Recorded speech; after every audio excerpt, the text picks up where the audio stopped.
10h, 11h30. Culture Média. Thomas Hill.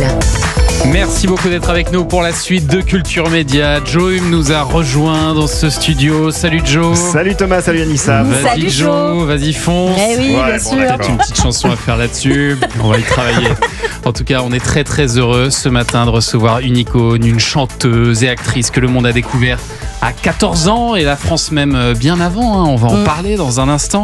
Sur sa cheminée trône, j'ai compté 7 victoires de la musique et un César. C'est un honneur de vous rencontrer, chère Vanessa Paradis. C'est gentil, merci. Bonjour. Et Bonjour. merci beaucoup d'être là ce matin pour parler de votre 8e album, Le Retour des Beaux Jours. Alors moi j'adore ce titre, mais est-ce que vous êtes sûr que les beaux jours vont revenir un jour? Bon, on est sûr de rien, On a un mais petit doute, après, là. On a un oui, petit doute en mais ce moment. après, si on n'espère pas, il se passera jamais rien. Mais sûr, non, personne n'est sûr de rien. Mais Non. il faut y croire encore, c'est ça. Bah, moi, je préfère, oui. Et puis on Mais- peut être sûr côté météo, au moins. Ah, on peut voilà, être oui, sûr ouais, que c'est ces la beaux jours-là, météorologue qui eux, parle. seront bien là. Donc ça, au moins, voilà, c'est bon pour le moral. Le Retour des Beaux Jours, c'est ça. Vague mon amour sur la rivière sans retour où tu as plongé. Et j'attends tous les jours que reviennent les beaux jours et leurs cieux orangés. Vous avez vraiment réussi à mettre des mots sur l'état d'esprit général. Nous aussi, on attend tous les jours que reviennent les beaux jours et leurs cieux orangés. Cette chanson et cet album, vous l'avez conçu avec votre ami Étienne Dao, avec qui on avait fait une émission formidable ici. Super moment. C'est peut-être lui d'ailleurs qui vous a conseillé de venir, non? Vous en avez parlé, non? Il m'a dit, vas-y, les yeux fermés. Vas-y, tranquille. Bien sûr, vas-y, tranquille. D'ailleurs, et en plus, c'est ses mots, c'est lui qui a écrit le texte de cette chanson, Le Ouais. Retour des Beaux Jours, et c'est à lui que je dois ce titre. Et c'est un album qu'on a fait à 3. Enfin, principalement Étienne Dao, Jean-Louis Pierrot et moi. Ouais. Après, il y a d'autres gens qui ont participé aussi à la composition et l'écriture de certaines chansons, mais les principaux, Ouais. c'est nous 3. Bah, vous allez pouvoir nous dire, parce qu'on va aller se balader un petit peu dans cet album. Étienne Dao et vous d'abord, Vanessa Paradis, c'est une grande histoire d'amitié. Pendant ces 7 dernières années, entre vos tournages, vos représentations au théâtre, vous avez écrit des chansons et c'est l'un des seuls à qui vous les avez montrées, ces chansons. C'est vrai ça? Enfin, j'ai écrit des chansons, j'ai commencé par écrire des chansons moi un petit peu toute seule, Ouais. pour être sûre que je travaille vraiment, parce que sinon je me repose assez souvent sur le talent, le travail des autres. Et donc voilà, donc j'ai commencé d'abord par écrire toute seule. Mhm. Et puis quand je sentais que j'étais vraiment arrivée au bout de quelque chose, enfin, ça faisait des années que je voulais faire un disque avec Étienne. Et c'était juste ça, on n'avait pas trouvé le vrai bon moment. Et puis, là, c'était vraiment le bon moment. C'est vrai qu'il y a 2 ans, il m'a invité à chanter un duo sur son disque. Donc, on s'est retrouvés en studio, même en... Vous l'avez chanté sur scène avec lui voilà. le soir de votre anniversaire, si je ne me trompe pas. Oui, Ouais. oui. Et que là, enfin, il y avait une évidence que le disque devait se faire avec lui. Et pour lui, que le disque se fasse aussi avec Jean-Louis Pierrot. Ouais. Et on a fait ce disque. Et là, à partir de ce moment-là, bien sûr que je lui ai fait écouter les chansons, quoi. Les chansons. Et alors, il y a une chanson. Il y a eu un petit Il y a eu un accident petit accident de thé. Voilà. J'étais perdue dans ce que je vous racontais. Et le sachet a valdingué. Voilà. Dingué, un ça va en fait. Ça Ce va, vous bazar, êtes pas c'est sur brûlé? votre C'est table. terrible Non, ce qui pas s'est du- passé. Pas du tout. J'ai décoré votre bureau. Ça va, c'est du thé. Il y a une Excusez-moi. chanson dans Le Retour des Beaux Jours qui nous a enchantés tout l'été, c'est celle-ci. T'aimerais changer les choses, comme on change le jour des roses. Mon amour, oublie ça, les fleurs, ne triche pas. T'aimerais changer les choses. Bouquet final, écrite par Dorian, voilà, pour le coup. Voilà, C'est qui un a texte de Dorian et c'est une musique de Jean-Louis Pierrot et Étienne Dao. Oui. Dorian qui est un grand auteur de tubes. Oui. C'est une chanson de rupture mais qui déborde de joie. C'est assez original. ça. J'aime bien comme vous Ouais. dites ça, parce que j'arrivais pas à me dire tu sors ton disque ma fille avec une chanson de rupture, c'est hyper bizarre, un peu bizarre au bout de 7 ans. Mais en fait musicalement elle mettait tellement d'accord tout le monde, toute mon Oui. équipe, l'équipe du studio, l'équipe du label, ma famille, tout le monde disait ouais c'est ça, parce que Celle-ci, en premier. musicalement. Alors après le texte effectivement part d'une rupture, mais j'ai drôlement envie de parler aussi de prise d'indépendance. Oui, c'est pas toujours déprimant une rupture. Ah non, parfois ça peut faire du bien. C'est ça.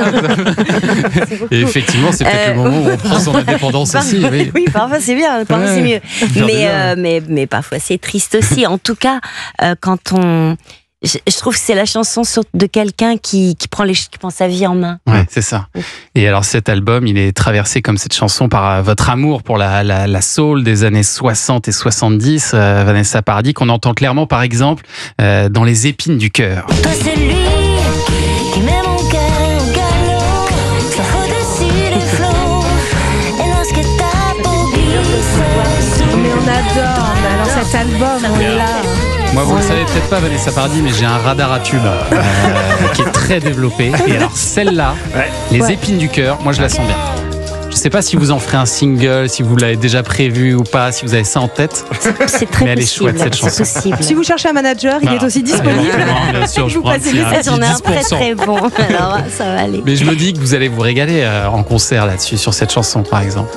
Ouais, oui. Il y a des chansons comme ça. D'abord, il y a des chansons qu'on écrit exprès pour. Moi, au départ, quand on a discuté avec Étienne Dezy, je lui dis bon bah, on va voir ce qu'on va faire comme chanson, mais il en faudra déjà au moins 2 qui dansent. Et moi, je fais souvent des balades, donc il faut que je compte sur les autres pour danser. Bien que j'ai fait des chansons qui dansent toutes seules sur ce disque aussi quand même, donc je suis très fière.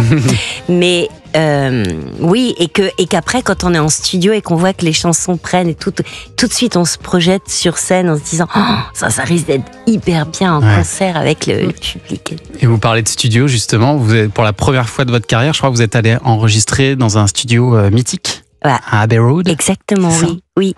C'est la première fois. Ça change quelque chose ou pas? Ce qui change quelque chose, c'est surtout d'enregistrer avec 27 cordes d'un coup. Oui, d'habitude, j'en ai plutôt les 4. cordes d'Abbey Road, quoi. C'est ça, des très très grands musiciens. Parce que d'habitude, en studio, il y a plutôt 4 musiciens et puis on les fait jouer plusieurs fois, puis on finit par faire plein de pistes de cordes. Mais là, ils étaient 27.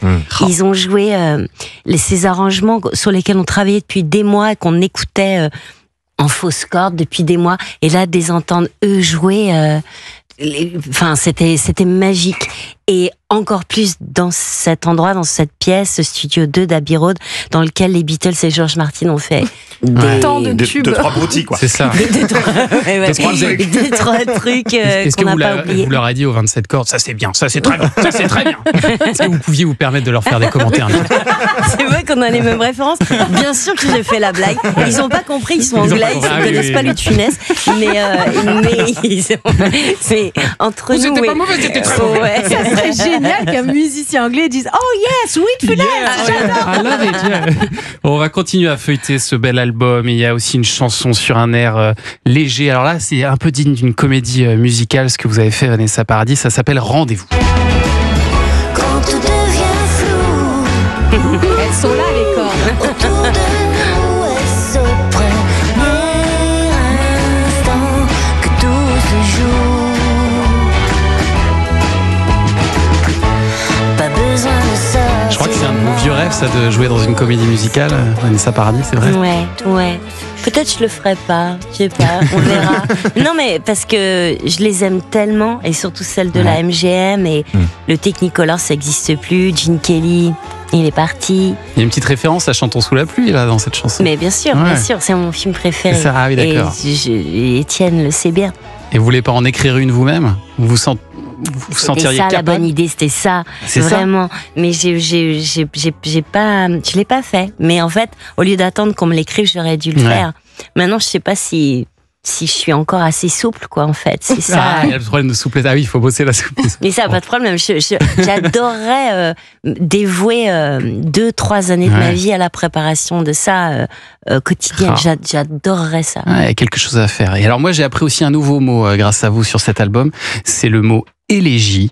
Je suis allé chercher même la définition. Une élégie, vous savez ce que c'est, une élégie? Non, pas du tout. C'est un poème lyrique exprimant une plainte douloureuse des sentiments mélancoliques. Waouh. Et ces sentiments mélancoliques sont à destination de votre papa, André Paradis, disparu en 2017. Et c'est l'une des merveilles de cet album. Donc ce titre s'appelle donc Élégie.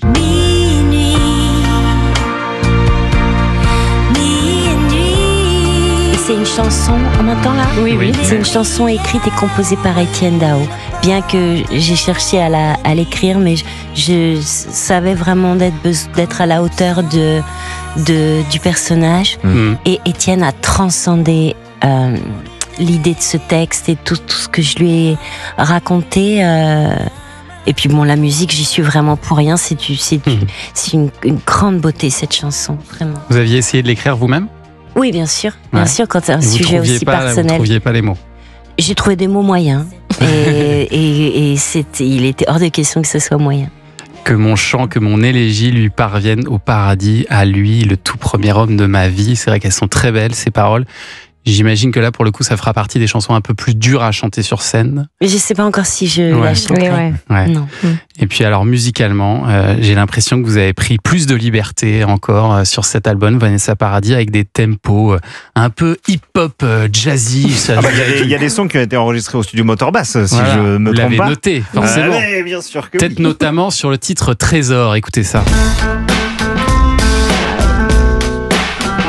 Ça t'en passe, ce genre de musique. Non, Non, mais c'est trop bien. et c'est très très bien. Vous avez samplé une chanson sur ce titre ou pas? Je me suis Non, demandé. pas du tout. Alors, j'ai un super copain qui même, je vais faire name dropping, je m'en fous, mais parce que je l'aime tellement, c'est Oxmo Puccino qui m'a appris à me servir d'un logiciel enfin sur l'ordinateur, et donc j'ai pu composer des chansons. Donc c'est un grand rappeur français. Hein.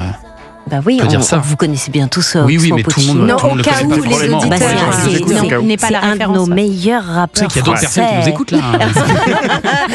Oui, mais c'est un très grand oui. artiste. Poète, Exceptionnel.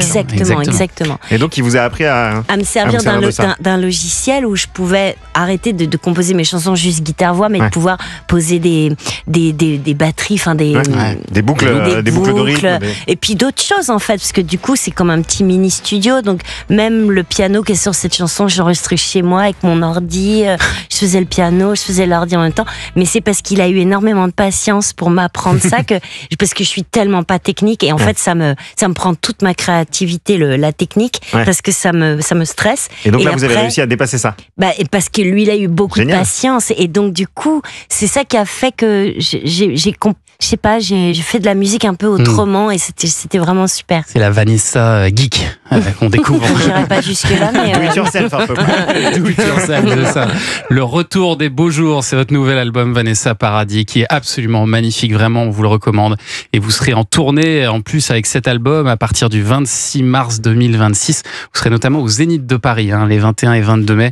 Mais bon, c'est déjà complet. Alors il vous reste l'Accor Arena le 17 novembre 2026. On a parlé de votre actualité, mais on a aussi un petit peu envie de revenir en arrière, d'aller nous balader dans votre carrière, Vanessa Paradis. C'est ce qu'on va faire dans 2 minutes sur Europe 1. Tout de suite.